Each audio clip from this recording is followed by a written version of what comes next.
So guys, color isolation is a really simple effect. So here we have our clip.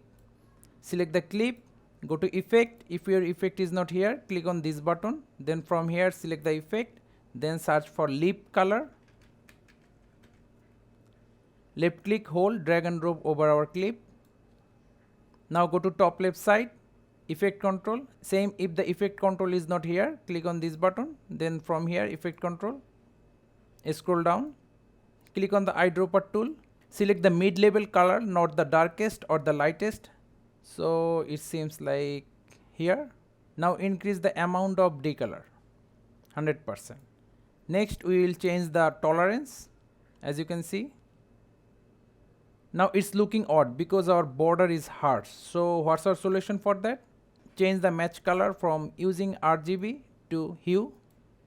We can increase the tolerance or play with the edge softness.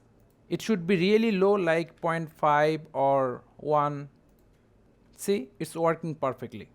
Now suppose we don't want this part and this part. So how to remove them? Hold Alt, then duplicate the clip. Select the lower clip, go to effect control, delete the lip color. Then go to color tab. Let's hide the upper clip. Select the lower clip, go to right side, decrease the saturation. Now go to editing tab again, enable the upper clip. Let's change it to 25%. Select the pen tool, then draw the part you don't want. Then check the inverted, change it to fit again. Now the edge is harsh. For that you can play with max feather and max expansion. Let's change the max feather.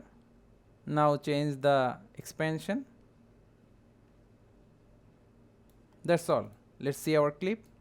See, it's really simple. So thank you guys for watching. Have a good day.